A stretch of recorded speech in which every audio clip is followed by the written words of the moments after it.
Hindi nyo nga mabanggit yung pangalan ni Romualdez tungkol dito sa katiwalian.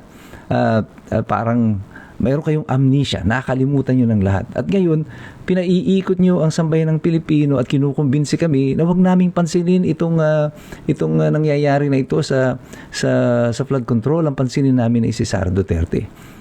Ganito katanga ang tingin nila sa mga Pilipino. This is how they disrespect the Filipino people. Yung intelligence ng mga mamamayan, ganito ang kanilang pagtrato sa atin.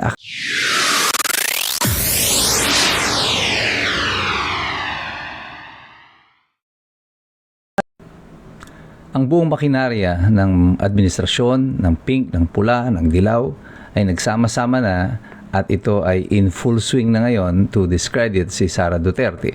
Ang tanong ng marami, bakit ito nangyayari sa ngayon? Ano ang endgame nito para sa administrasyon at sa mga dilaw, sa pula at saka sa pink? Pag-usapan natin yan ngayong gabi. Ito po muli si Attorney Mike Operario. Sa kasaysayan po, hindi bago itong ganitong sistema ng pamumulitika na kung saan ang mga nangungunang kandidato ang tinatarget ng mga lalaban at mga makakalaban niya sa politika. Very recent case in point nito ay ang kaso ni Jejomar Binay na naging Vice President ni Pinoy. At sa pagtatapos ng termino ni Pinoy, parang lumulutang na ang pangalan ni Jejomar Binay. Unfortunately, hindi siya kaalyado ng Liberal Party. Kaya ang kandidato nila noon dapat ay si Mar Rojas.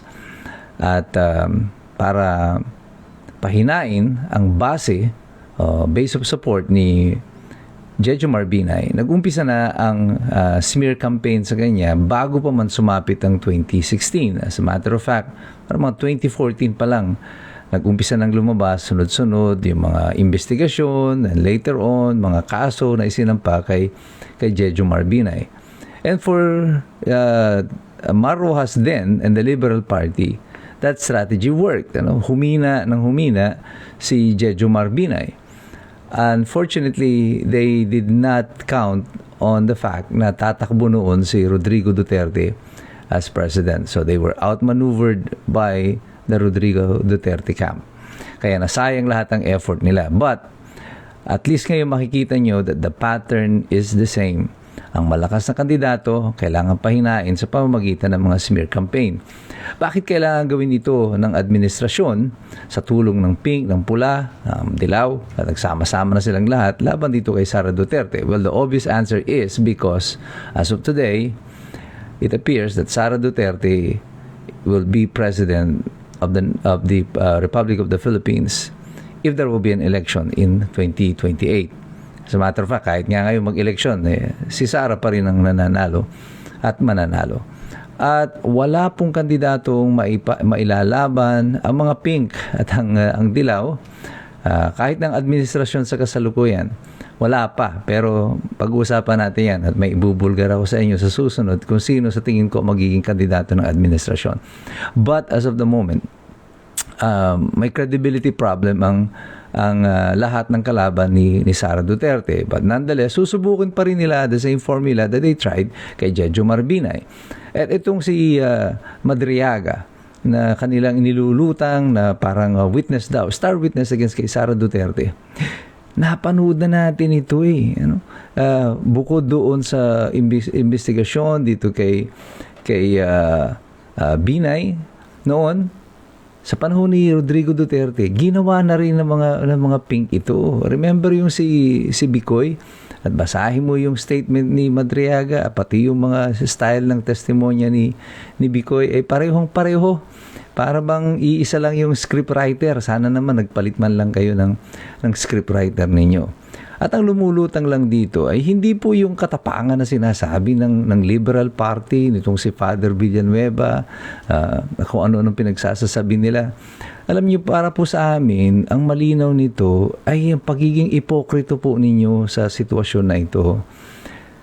Dati 125 million lang ang hinahabol ninyo na confidential fund, tapos ngayon naging 600 plus na confidential fund. Sinama nyo na yung DepEd, Pero yung presidente na involved dito sa katiwalian, ni minsan, you did not call on him or did not even mention his name, hindi nyo nga mabanggit yung pangalan ni Romualdez tungkol dito sa katiwalian.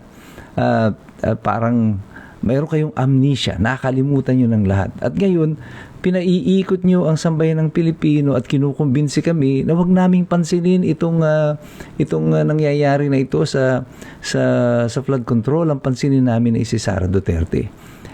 Ganito katanga ang tingin nila sa mga Pilipino. This is how they disrespect the Filipino people. Yung intelligence ng mga mamamayan, ganito ang kanilang pagtrato sa atin. Akala nila, sa pamamagitan ng mga diversionary tactic nito, mauutupan nila ang mga Pilipino.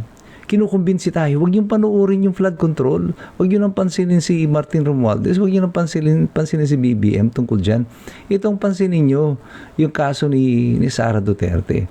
At hindi lang sapat na isa lang, nakita ninyo yung kanilang inilatag na papel, ang taas-taas ng kanilang mga complaints, yung taas nung 1 billion or 2 billion pesos na binibigay di umano kina Romualdez, ni Zaldico at kay Bongbong Marcos. Ang nakita ko nga yung stock ng papel na yon sa kasong sinampan nila sa ombudsman daw. Naalala ko yung pera At ang malinaw na malinaw dito ngayon, itong pink at yung dilaw, hindi lang simple alliance ang nangyayari, pati doon sa alliance, sa pagtatakip ng lahat ng mga ginawa nitong administrasyon ay kasabwat na silang lahat. Hindi ka magiging kasabwat kung hindi ka nakinabang dyan. At hindi ka mag-e-effort ng ganyan ng ganun-ganun lang.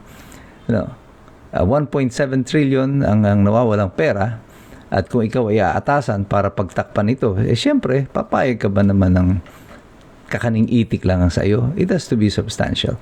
At ito yung si Madriaga, ganito rin ang estilo. Lahat ito ay preparation para doon sa pagpafile ng impeachment laban kay Sara Duterte. Sinabi ko na sa inyo, noon pa, this will be the target.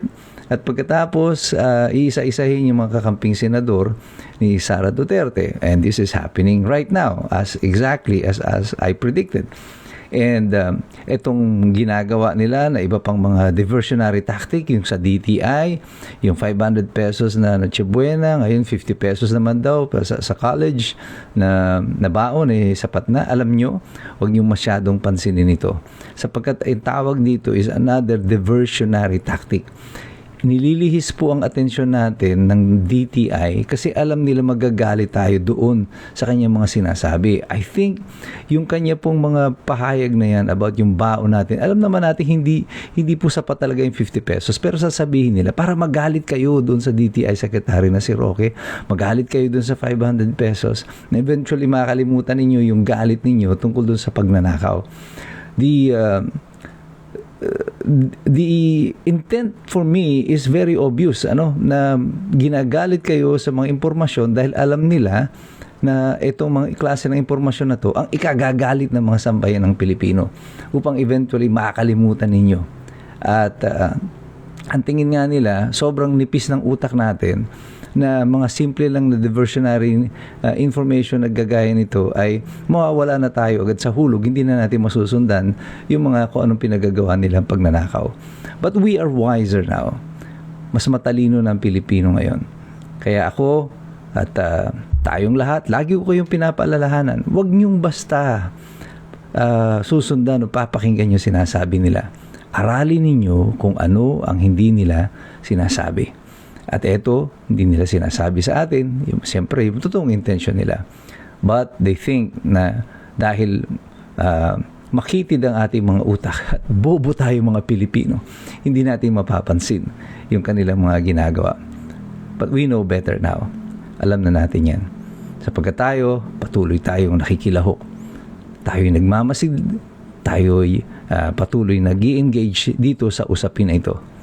At patuloy tayong nagsisipag-aral sapagkat alam natin mahirap makialam ang taong walang alam.